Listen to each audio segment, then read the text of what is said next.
What's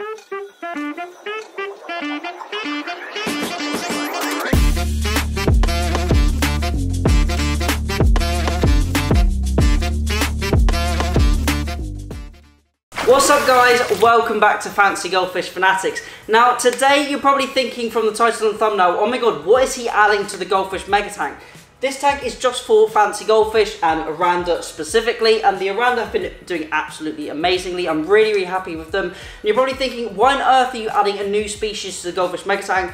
This does not make any sense. And now next to me you can probably see this blue tub here. Now this tub holds a sturgeon, and I believe it's a Siberian sturgeon.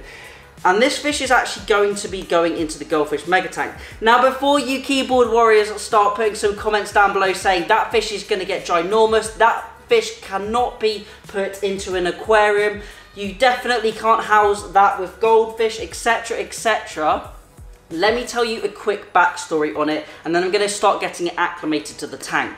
Now, I'll try and put a few videos on the screen now, but I actually rescued this sturgeon and another sturgeon from a tiny aquarium. Both of these fish were in I believe it's a fluval shaker. It was about 180 to 200 litres, and they've been in this tank for over 2 years. These poor sturgeon that should get to around 6 feet long, I believe this is the Siberian species, should get to around 6 feet long, and these were in a tank that was absolutely tiny. You can notice their noses are curved up from where they've been hitting the glass, and I needed to save them. Now I actually got called to see if I could find a home for them, and I managed to find a home for the other one sturgeon that has gone to an outdoor pond, but unfortunately the pond was not big enough for me to house another sturgeon in it. This fish had absolutely nowhere to go, and I needed to get it out of that environment.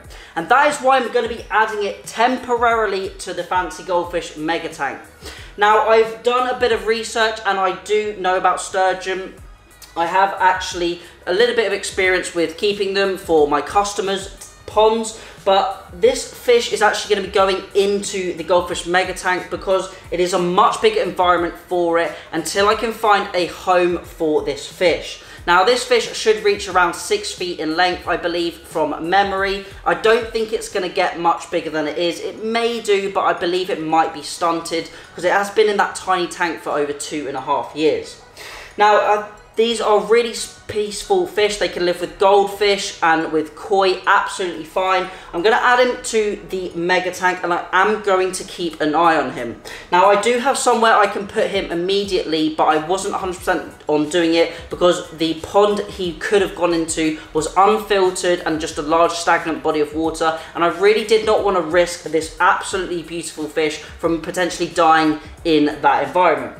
So I'm going to add him to the Goldfish Mega Tank. I'm going to keep a very close eye on him and make sure he doesn't interrupt or cause the goldfish any distress, but I believe he should be absolutely fine with these guys. Now please, as I have said, this is not his forever home. I'm not condoning adding sturgeon to a goldfish or an aquarium at that, and I had to do my best to save this fish to prevent him from dying and from basically causing himself injury in such a small tank. So I've done this out of the goodness of my heart, and I'm trying to provide a better life for this fish because, as you know, I absolutely love fish. So enough of me babbling on. Let's get him acclimated to the tank. I believe the temperatures are about the same. I'm going to add quite a bit of water to this bucket, acclimate him over the next 15 to 20 minutes, and then we can get him into the tank and check him out, and I can talk a little bit more about it.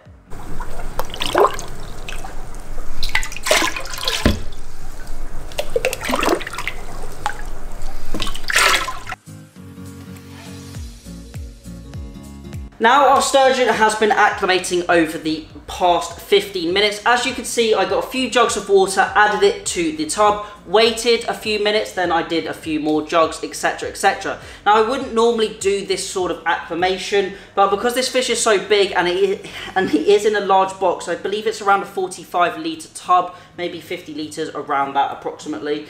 I can't actually sit him on top of the tank and float him in the tank. So this is the best way to acclimate him in this situation. Now, I don't want to let him acclimate too long. As you can see, he is breathing very, very heavily. The tank he actually came out of was sat at 22.3 degrees. So it is quite warm for sturgeon. They definitely prefer that colder water, and they are from areas where the water is really, really cold. Now, the goldfish tank is currently sitting at 21.4 degrees. So there's not much of a difference, but it is good because he's going into an ever so slightly colder environment. So what I'm going to do is I'm going to remove him from the blue tank and add him to the Goldfish Mega Tank. Now, as I've said, I'm going to keep a real close eye on him, make sure he's not disturbing any of the fish, make sure he's not causing any damage to the fish or any harm to them. Otherwise, he's immediately coming straight out. And as I mentioned, just want to say it once more before I get any hateful comments down below. This isn't his permanent home, and I'm just rescuing him from a small tank where I think he could potentially die. What was happening is there was another sturgeon in the tank with him that you probably saw at the beginning of the video, and that fish was actually really suffering because the water was getting warmer. There was fully lidded cover on the tank. They weren't getting enough oxygen, and they also weren't getting enough food. So that fish had looked like it was starting to become emaciated, and it was actually spinning, rolling around, and it definitely was in a lot of distress. And I believe over the next couple of days the same thing would have happened to this sturgeon. But as I mentioned, I managed to find the other sturgeon a large pond to go into, but unfortunately there was not enough space, and the owner did not want a second fish, which is why I'm temporarily housing him in the Goldfish Mega Tank until I can find a new home. But that's enough of me talking. Hopefully you fully understand what my logic is and why I'm trying to save this fish. Let's get him in the Goldfish Mega Tank, and then we can check him out, because I think he's going to look absolutely awesome, and I am pretty excited to add him to the aquarium. A few moments later.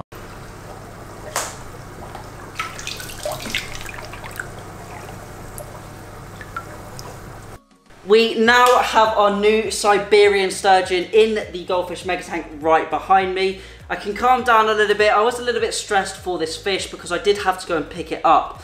Now, I'm assuming I'm going to have some comments saying you haven't quarantined this fish, it's going to cause diseases with your fish, it's going to upset your current fish.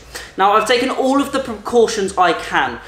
I've actually known about these fish being in this aquarium for the past 2.5 years, and I've said multiple times to the owner these fish need a much bigger environment, and unfortunately it took a sort of catastrophic error to occur within the aquarium, which is why one of these sturgeon, as you can see at the beginning of the video, was really struggling, and they said fine, take them, find a new home for them, because I think they're both going to die. So unfortunately that's what happened, and I couldn't do anything. But he's in there. He is definitely breathing very heavily, but he is in there. He's not upside down or anything like that. So I'm going to try and get him on some food, some high protein sturgeon pellets, get him on a good diet, because these fish do need a very high protein level in their diet, and they do need quite a substantial amount of food. I believe they need around 3 to 5% of their body weight a day in food. So I'm going to let him relax in the tank. The goldfish haven't shown any interest. Not a single fish has shown the sturgeon any interest at all. And he is super, super docile. They're generally really slow, docile creatures. As I said, I've known that he's been in that aquarium for around 2.5 years, 2 to 2.5 years. They've had no issues with any parasites or any problems like that. So I know the fish are clean, there's no parasite issues, which is why I added him straight to my tank. Also, I don't have a big enough quarantine or holding tank to put him in, so it was either do or die, and I chose do and put him in the aquarium. So I'm going to keep you guys updated on the sturgeon when he finds his new home. You probably would have already seen him added to the Goldfish Mega Tank on Instagram if you do follow me there. I can see he is actually now starting to move around the aquarium, so I'm going to overlay a little bit of footage, or I probably overlaid a bit of footage already, and hopefully you like the new addition to the tank, but obviously he is not here forever. If you have any tips on keeping sturgeon, let me know down below, but I have done quite a bit of research on these species, and I do know a little bit about them. But any tips or tricks, let me know down below. Please know, hey, as I've said before and as I mentioned, I'm finding this fish a new home. It's not his forever home. I know he is disease-free and parasite-free because he has been in an aquarium with another sturgeon and no other fish have been added for the last 2.5 years, and they haven't had any problems up until now, where the weather has started to get warmer and the filtration system could not cope with the amount of food going into the aquarium. But that's it for today's video. Thank you all for watching. Remember to keep those water changes up and happy fish keeping.